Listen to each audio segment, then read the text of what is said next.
ओम गुरुवे नमः।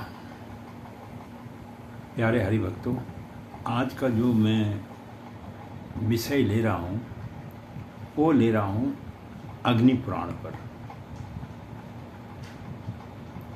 हमारे 18 पुराणों में अग्नि पुराण की भी एक अपने में बहुत विशेष महत्वता है। वैसे तो सभी पुराणों की महत्वता है, पर अग्नि पुराण की क्या महत्वता है और इसमें क्या लिखा हुआ है, ये मैं आपको थोड़ा सा इस विषय में प्रकाश डालूंगा। अग्नि पुराण के जो हमारे लिखने वाले लेखक हैं वो महर्षि वेद व्यास जी हैं, जिन्होंने 15,000 श्लोक इसमें लिखे हैं और 383 इसमें अध्याय हैं।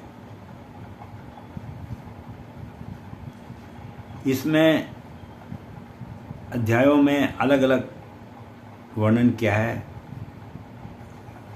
पहले धार्मिक अनुष्ठान किस प्रकार है, फिर दूसरा पौराणिक कथाएं क्या हैं, फिर तीसरा है शिक्षा प्रणाली क्या होनी चाहिए, चौथा है राजनीति क्या होनी चाहिए, पांचवा है अर्थशास्त्र क्या है और छठा है वास्तु कला, और उसके बाद सातवां है इसमें चिकित्सा और कला।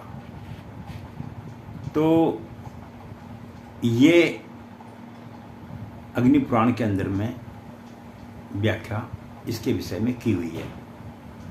अब अग्नि पुराण में अग्नि देवता को किसका पुत्र माना गया है, इस विषय में भी मैं बताता हूँ आपको। तो अग्नि देव को जो है ब्रह्मा और सरस्वती जी का पुत्र माना गया है, और इनके जो गुरु हैं वो देव ऋषि भगवान बृहस्पति जी हैं। उन्होंने ही इनको शिक्षाएं वगैरह दी थी। अब हम एक एक करके चलते हैं कि धार्मिक, हमने आपको बताया था जो साथ है, धार्मिक अनुष्ठान क्या है, धार्मिक अनुष्ठान किसे कहते हैं।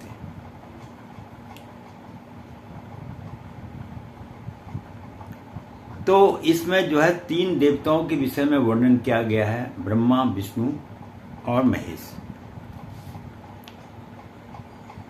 इनकी उपासना कैसे करनी चाहिए, इसके विषय में अग्नि पुराण में बताया गया है। उसके अलावा सूर्य की उपासना किस प्रकार करनी चाहिए, इस विषय में भी इसमें प्रकाश डाला हुआ है। और सबसे बड़ी बात यह, एक हमारे जो नरसिंह भगवान हैं उनके मंत्रों के बारे में भी इसमें उल्लेख है कि भाई उनके क्या मंत्र थे, किस प्रकार भगवान नरसिंह देवता को प्रसन्न किया जाए। अच्छा, इसमें पौराणिक कथाएं क्या हैं। नंबर 2 जो है पौराणिक कथा में, इसमें पुराणों के संबंधी कई कथाओं का वर्णन किया है, और वंशावली का भी इसमें थोड़ा सा जिक्र किया है कि किस वंश में किस देवता का कैसे क्या क्या वंश है, वंशावली है, और ब्रह्मांड का विज्ञान भी इसमें बतलाया गया है। तीसरा शिक्षा और दर्शन है। तो शिक्षा की प्रणाली किस प्रकार होनी चाहिए और जिससे मनुष्य के जीवन में ज्ञान की प्राप्ति हो, दर्शन किस प्रकार होते हैं, उसके विषय में भी थोड़ा सा इसमें प्रकाश डाला हुआ है। और विभिन्न विषय और भी हैं जो ज्ञान संबंधी हैं, उसके बारे में भी इसमें वर्णन किया हुआ है। अब चौथा हमारा आता है राजनीति व अर्थशास्त्र। अब राजनीति क्या है और अर्थशास्त्र क्या है, इस विषय में बताता हूँ। तो राजनीति के जो कारण है, उनके किस प्रकार राजनीति करनी चाहिए, उसके विषय में इसमें प्रकाश डाला गया है। और इसमें कराधान सिद्धांत भी है, और इसमें यह भी लिखा हुआ है सेना का संगठन वगैरह किस प्रकार किया जाना चाहिए, सेना संबंधी, और युद्ध का उचित कारण और सिद्धांत क्या है। हम युद्ध तो कर रहे हैं, पर उसके पीछे का कारण क्या है, क्यों युद्ध कर रहे हैं, उसके पीछे का जो कारण और सिद्धांत है वो भी इसमें बतलाया गया है।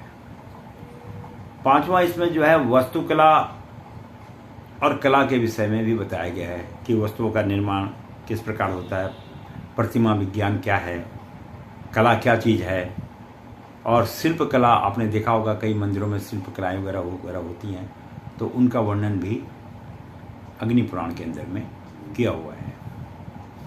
अब एक उसके बाद हम लेते हैं चित्रकला। अब चित्रकला में इसमें क्या है, यजुर्वेद के बारे में थोड़ा बहुत बताया हुआ है, और दूसरा सबसे बड़ा चिकित्सा ज्ञान के बारे में भी अग्नि पुराण के अंदर में बतलाया गया है।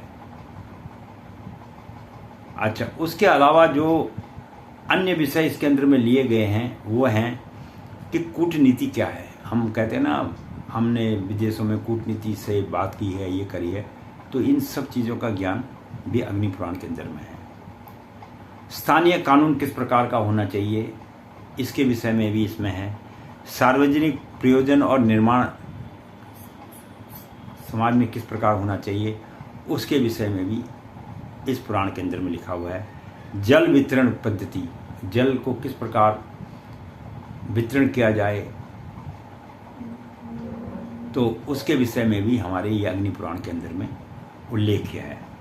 पेड़ पौधों का क्या महत्व है, पेड़ों का किस प्रकार संरक्षण करना चाहिए, इस विषय में भी इसमें प्रकाश डाला हुआ है। और युद्ध जैसे विषयों में भी कई चीज़ों में इसके अंदर में जानकारियाँ दी गई हैं। तो ये था हमारा अग्नि पुराण। अग्नि पुराण में अपने में बहुत ही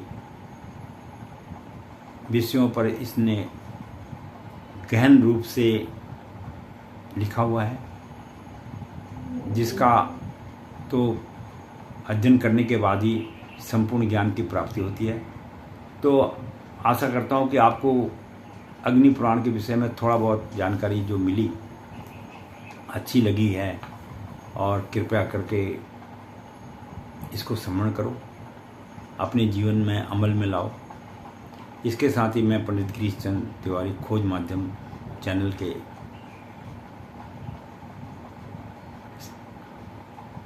आपको जो है ये वीडियो दे रहा हूँ। आशा करता हूँ अच्छी लगे तो लाइक करना और सब्सक्राइब भी करना। भाई यही है हमारा, आप लोगों को हम सुखी देखना चाहते हैं, यही मेरी आशा है। धन्यवाद।